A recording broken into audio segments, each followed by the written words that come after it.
Hello, everyone, and welcome to today's National 8A webinar. I'm Melissa Saw, the Deputy Director of the National 8A Association. We are a nonprofit organization with a mission to provide education and guidance for all aspiring current and graduate 8As. We are also proud to work with minorities, hub zones, veteran-owned, women-owned, JVs, federal agencies, prime contractors, and industry professionals. Before we begin, I want to let you all know that this webinar is being recorded and all presentation materials will be posted on our website. If you'd like to ask a question, please use the chat box or email us at events@national8aassociation.org. Today's session will be on SBA's Surety Bond Guarantee Program for small businesses. We are excited to have Peter Gibbs, the Director of SBA's Office of Surety Guarantees, presenting with us today. So without further ado, I'll pass the mic over to Peter to start today's webinar. Hi, Peter. Oh, Peter, you're muted.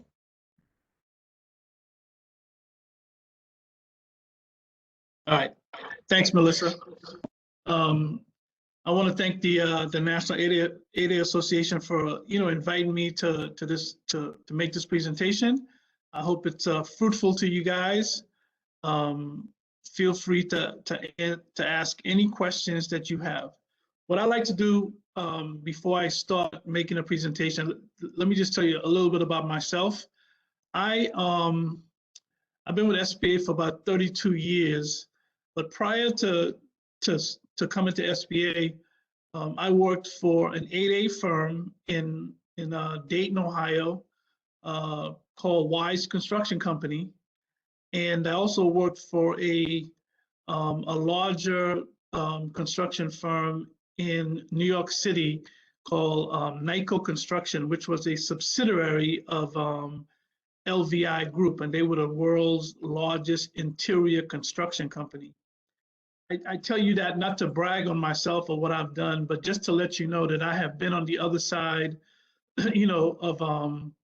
of where you guys are right now, where you're trying to grow your business, you're trying to get everything that's needed for you to be a successful company. And when I took over this program about 17 years ago, I kind of like revitalized the entire program because I wanted to make sure that it was a program that helped, or was a good resource for small businesses. Again, so I like to tell people that if you're a company who require contract surety bonds, if you pay attention to this presentation, obtaining surety bonds will be the least of your worries. Okay? Next slide, please.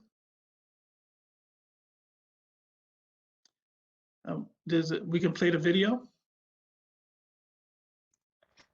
Unfortunately, we cannot play the video on the WebEx. Okay. Slides.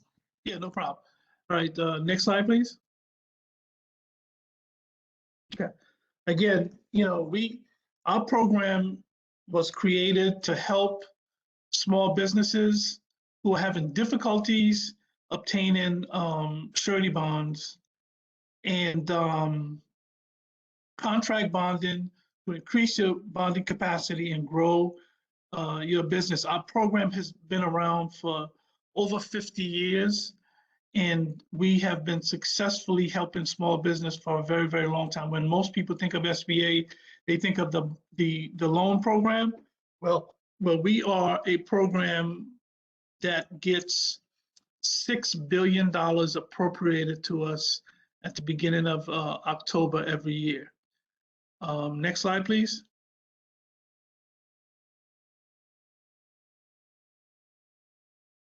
So what we do is we help companies who are trying to get bid bonds, performance bonds, payment bonds, and ancillary bonds.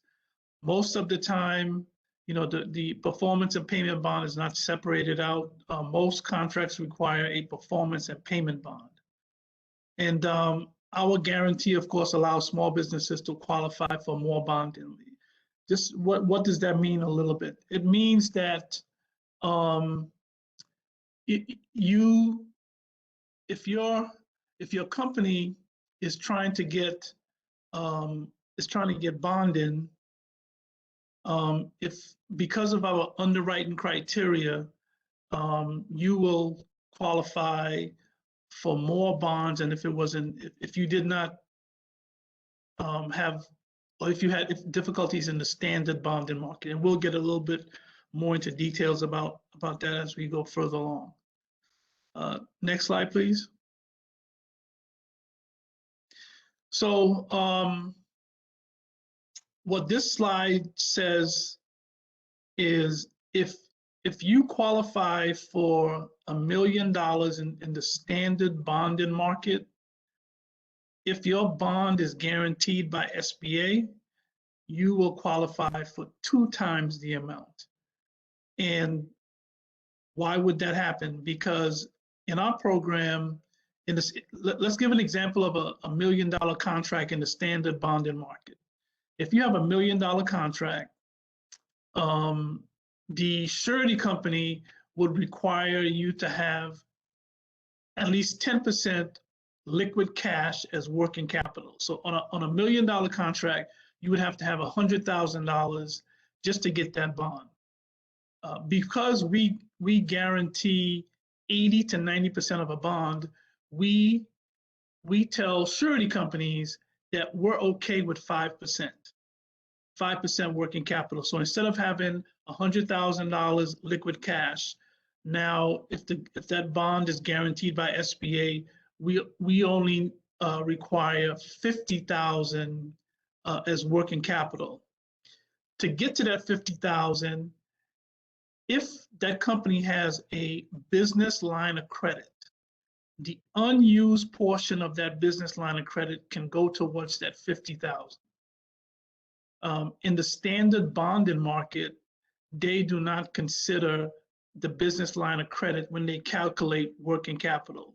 So needless to say, we have companies that don't have a lot of liquid cash, but because of the reduced working capital requirement and the utilization of the business line of credit, they're able to get bonding, for their projects. Next slide, please. Again, we guarantee bid bonds, performance bond, payment bonds, and ancillary bonds. We can go up to 6.5 million per job, excuse me, and if it's a federal contract, we can go up to $10 million. And we also have something called a quick app, and that is for applications or projects that are less than $400,000. We have a quick app where we don't require much paperwork. It's a streamlined process. We do not look at credit score or anything. And those types of the quick app takes minutes to get approved once the agent submits the application to SBA. Next slide, please. So if you're a small business, what does a surety company / agent look at? They look at the capacity, the capital, and the character of a business. The capacity is based on the experience of the key personnel, your work experience, and how your day-to-day operations are managed. The capital is based on the ability and the quality of the financial statement of the small business.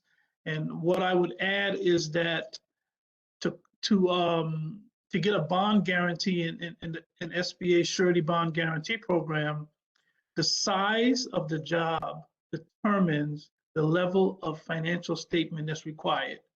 So if you're looking for a surety bond for up to $2 million, if you have an in-house financial statement, you would meet the qualifications for getting a bond guarantee in our program. And of course, if that contract is 6.5 million, we require an audited financial statement. And of course, the character. Character is very, very important in the surety industry. Are you paying your suppliers? Do you pay your employees?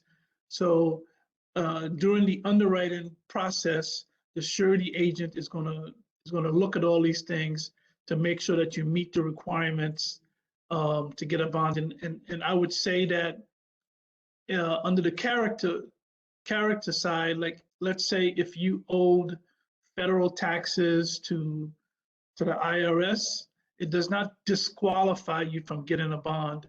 As long as you have a plan and you are current on your payment to the IRS, you're going to qualify for bonding in our program. And if there was a crime that was committed 20, 25 years ago, during the underwriting process, they're going to look at how long it's been, and they're going to look at, if there's been any criminal activity in recent times. A lot of contractors feel that if I did something when I was a teenager, that it's going to, disqualify me from getting bonds, even if it's 20, 30 years later. And I would say to you, that is not accurate. And even if something even if an issue is raised, you have an opportunity to submit a letter, saying what happened and what has happened since that time. And that should not really interfere with you not meeting the character portion of trying to get a bond, right? Next slide, please.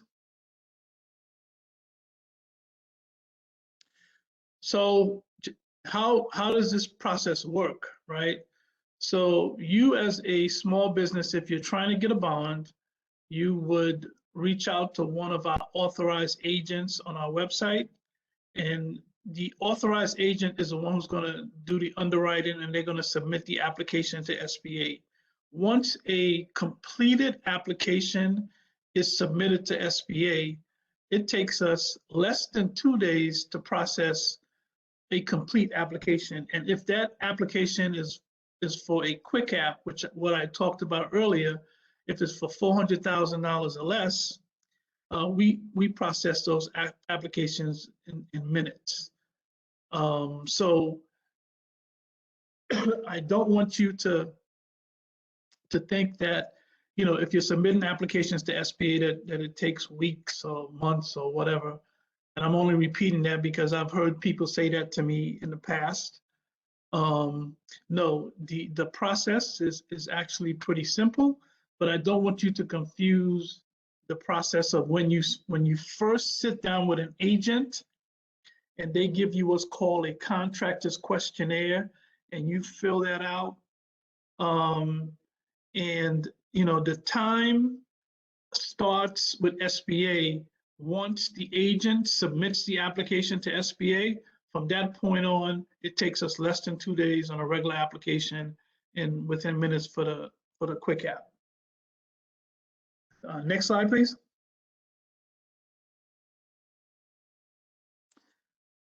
So we do, of course, there are fees in when you're trying to get a bond, but I would tell you that if you're trying to get a bid bond, there's no fee that's due SBA. And you shouldn't really pay a fee for a bid bond. I know that some agents or some surety companies might charge you an application fee, but no one should be charging you a fee for a bid bond. There's no cost to SBA for that. If you are fortunate and is awarded a contract, the contractor has to pay SBA a fee, which is 0.6% to SBA. So you pay SBA the fee, and then the surety companies, they have a premium that they're going to charge the contractor, and that premium is usually between 1.5 to 3% to get that bond. One of the things that I would tell you is, as small businesses, whatever fee a surety company or premium a surety company charges a contractor is not it should not be a secret to you, right? Because every surety company has to file their rates with the state insurance company. Why am I telling you that? I'm telling you that because I've come across some real horror stories with small businesses who are being taken advantage of. I can recall speaking at an event, I believe it was in New Mexico, and this Hispanic contractor was paying 13% for his bond. And just like giving this presentation, I mentioned in my presentation that a contractor should not be paying more than 4% for as far as premium on a bond. And he was just amazed because he was paying 13% to get his bonds. And I've heard 10%, 15%. These things are not a secret. You can always call the state insurance company to find out, hey, what is the rate for this insurance company? And they probably have it available online. But make sure that the rules of the business that you're in, and make sure that you're not being taken advantage of. One of the things that I tried to tell small businesses is, I told you in the beginning, I worked for a 8A firm, 30-something years ago. But the company was Wise Construction Company in Dayton, Ohio, who's still around. I was their first employee. I'm not a contractor. I'm not a laborer. I'm not a carpenter. I'm not a project manager. I'm an accountant. So, make sure that when you're building your team, that you have people on your team who can ease your burden on trying to understand all aspects of running a construction business. Because once you have your back office together, then trying to get bonds and working with a bank, and all these types of technical areas, you'll be taken care of, right? Next slide, please. Just to give you an idea of the companies that we have in our program, we've worked extremely hard to make sure that we have some of the best surety companies who are SBA's partners. To be a surety company who is partnering with SBA, you must be a Treasury listed surety company, and which is, I'm sure you're not familiar with how this stuff works, and I apologize for boring you with the technical side of surety companies. But what the Treasury Department does is they financially monitor these companies. So you want to make sure that whatever surety company that you're dealing with is actually a Treasury listed surety company, because you don't want to be in a situation if a default happens and then the surety company, because they're not Treasury listed, that they decide not to pay the claim, and it's going to put your company in jeopardy. All the companies that partner with SBA are Treasury listed companies. And also, the way the surety company works is Treasury listed companies, your bond might be, let's say, with Liberty Mutual, but most of the time they work with independent agents around the country who they empower them to write on their paper. So your contact will most likely be with the agent, but the agent is writing on the paper of the surety company, right? So find out your relationship, find out your situation, and make sure that you understand, like, what surety company is covering me, who am I paying these fees to, so that you get a clear picture of what happens, with your business, right? Next slide, please. How do you get started with SBA? The first thing is you need to go to SBA's website, that's listed on the slide, and you need to locate an agent in your area, one of our authorized agent. And if they are an authorized agent, they would be listed on our website.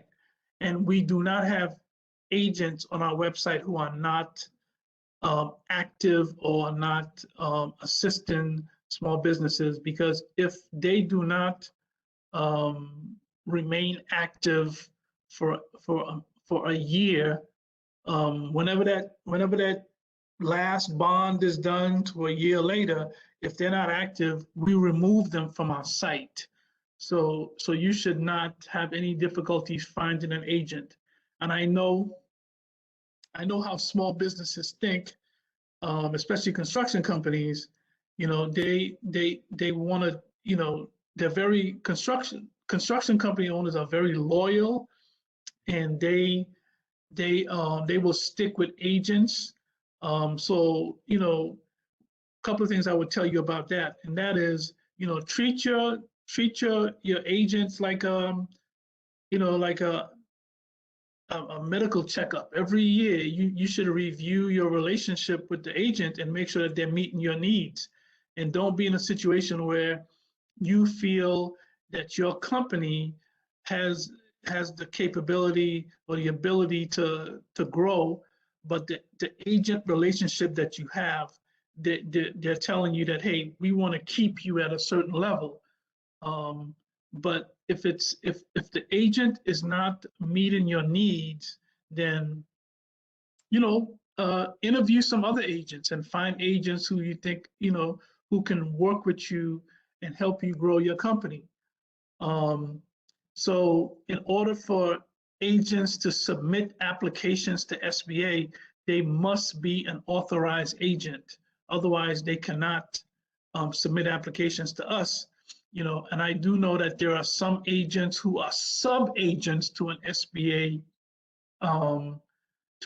agent. And I would tell you, find you an agent who has a direct relationship with SBA, but because it's probably going to be cheaper for you as far as the premium that you have to pay. And again, I want to stress the point of, every year, take 10, 15 minutes and meet with your agent to make sure that they're meeting your needs. I come across too many stories where the contractor is not, happy with their relationship, but they continue to stick with that agent. There are many agents out here. In our program alone, we have over 450. If you go to a particular, once you go to our website, we have agents who are locally they're local to your community, but we also have agents who have a national footprint, and that means they're licensed to operate in many states, and they too can help you, with technology. You don't need to have an agent that's in your state.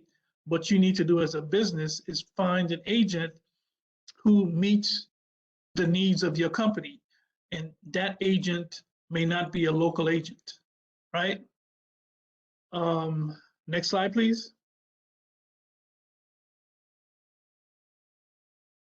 I'll let you read this. Vera Hall is a small business owner in the Mississippi area. And what I would tell you is, if you ever get a chance to meet her, she'll tell you that she struggled as a woman-owned minority business with bonding for many, many years.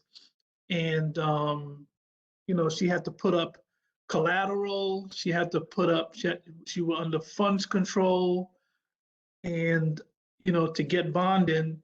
And once she became aware of SBA Surety Bond Guarantee Program, she linked up with an agent in the Birmingham area, and her business, getting bonding has not been an issue since that time for her business, and she's pretty successful in the Mississippi.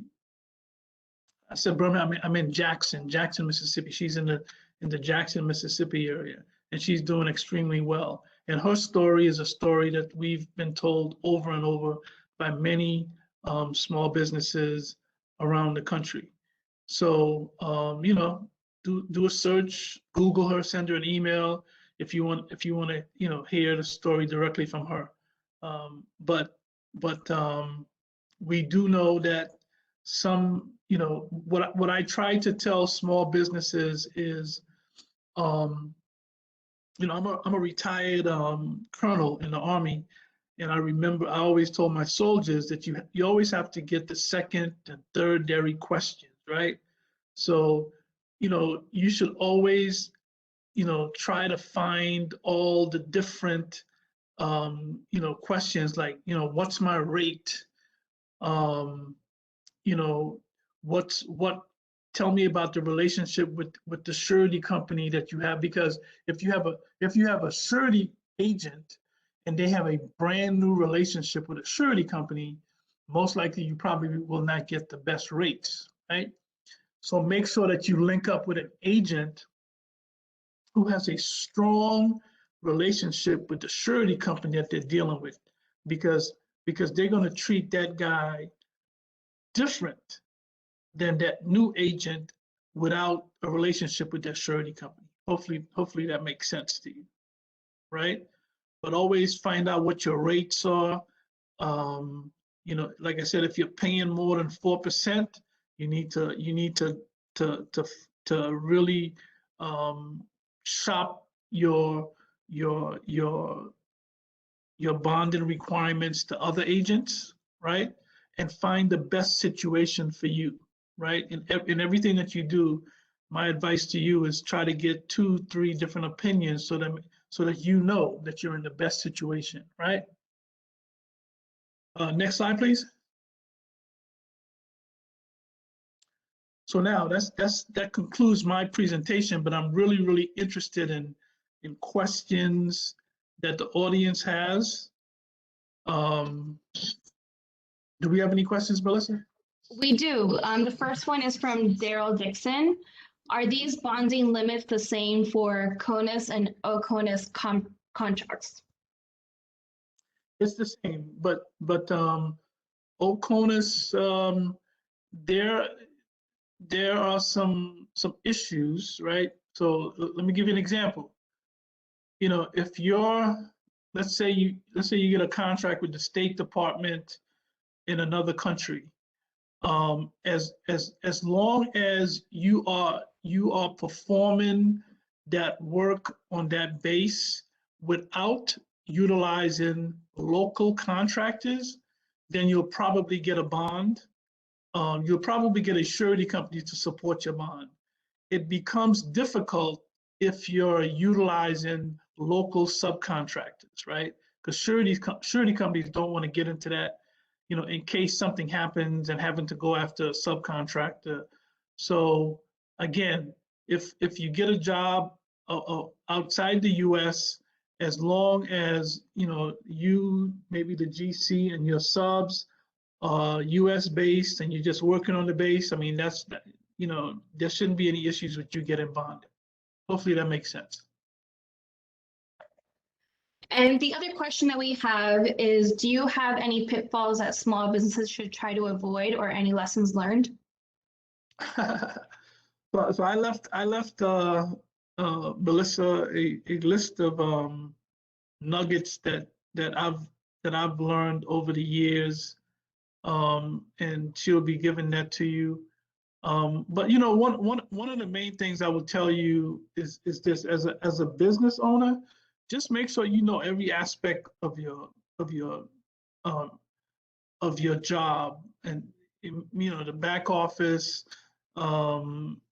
because especially when you're starting off the company, because if you're solely dependent on others in areas that are important to the success of your business, some critical mistakes could be going on and you have no idea that it's going on. Hire the right people, make sure you have an accountant. And hiring an accountant doesn't mean that you have to hire someone, who's in your office every day, right? You, depending on your relationship, if you cannot afford a full-time accountant, then maybe you have someone come in once a month, once every 3 months, to get your books in order.